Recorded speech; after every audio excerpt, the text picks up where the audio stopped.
Bonjour à tous, aujourd'hui nouvelle vidéo, on va changer de sujet, on va arrêter de parler de web pour le moment et on va essayer de parler un peu plus de cryptologie. La cryptologie, ça va être séparé en deux catégories, la cryptanalyse et la cryptographie.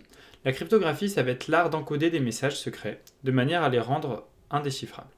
Et la cryptanalyse, le but, ça va être de réussir à déchiffrer ces messages sans savoir a priori d'où vient le message et comment il a été encodé. Donc c'est deux sujets qui sont très intéressants. Et on va essayer de se concentrer là-dessus. C'est encore différent de la stéganographie qui, elle, a pour but de cacher des messages dans d'autres moyens de communication. C'est-à-dire, par exemple, cacher un texte dans une image. Donc ça, on verra ça par la suite. Donc du coup, à quoi ça va servir la cryptographie? La cryptographie, ça va donc permettre de rendre nos communications beaucoup plus secrètes, beaucoup plus sûres.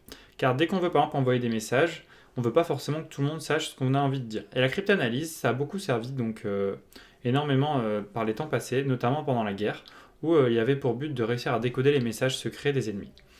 L'un des exemples les plus concrets et les plus connus va être celui de la machine Enigma. La machine Enigma qui a été créée par des Polonais et qui a permis pendant la Seconde Guerre mondiale d'encrypter tous les messages des Allemands. Et Alan Turing avec son équipe a réussi à déchiffrer la machine Enigma et comprendre son fonctionnement de manière à pouvoir déchiffrer les codes allemands tous les jours. Ce fut quelque chose de très intéressant et je vous conseille énormément le film The Imitation Game qui en parle et qui montre comment est-ce qu'ils ont fait pour réussir à déchiffrer les codes allemands. Donc là on va passer sur mon écran et donc du coup j'ai juste une petite image qui vous montre les différents usages de la cryptographie. Donc la cryptographie ça va servir notamment pour l'intégrité d'un fichier, c'est-à-dire que dès que vous allez télécharger par exemple un fichier, des fois vous allez avoir un petit hash, donc hash on va voir ce que c'est demain. Et en fait, ça va être une longue chaîne de caractères qui va permettre de dire ça c'est tel fichier, il a ce hash là. En fait, chaque fichier va avoir un seul hash très précis. C'est-à-dire que si vous téléchargez ce fichier et que vous comparez son hash avec le hash qui est écrit sur le site et que ce n'est pas le même, ça veut dire que le fichier n'est pas le bon et qu'il a dû être corrompu ou quoi.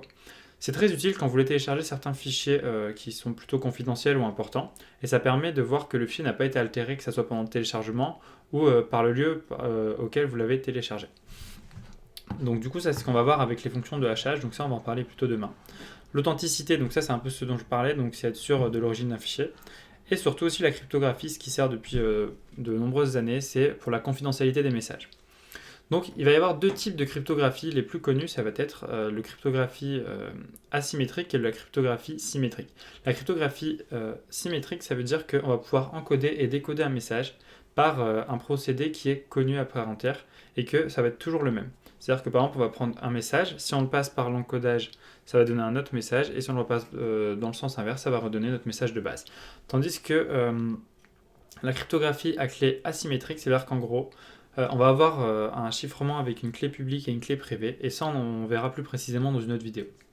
Donc, comme exemple de chiffrement, comme chiffrement symétrique, on va voir par exemple le plus connu qui va être le code César, donc qui a été utilisé par Jules César à son époque, et donc qui va permettre de tout simplement décaler chacune des lettres de l'alphabet d'un certain rang. Si par exemple on veut coder le message décode César avec un décalage de 3, eh ben, on va le chiffrer donc ça avec notre alphabet qu'on connaît bien. Et donc l'alphabet, quand on le modifie, par exemple un A va toujours donner un B va donner un E, un C va donner un F, etc. Donc notre message codé va donner ça. Donc à l'époque, quand on ne connaissait pas ce chiffrement César, c'était un peu compliqué de réussir à le décoder. Mais bon, maintenant, c'est l'un des chiffrements les plus simples. Donc du coup, maintenant, si on veut le décoder, il va falloir qu'on prenne par exemple cette lettre-là, et soit on connaît le décalage, c'est-à-dire de 3, donc on va devoir décaler de 3 mais dans le sens inverse, ou soit on ne le connaît pas et on va devoir tester. Il peut y avoir que 26 décalages possibles. Donc là, c'est par exemple, je copie ce code et que je le mets là.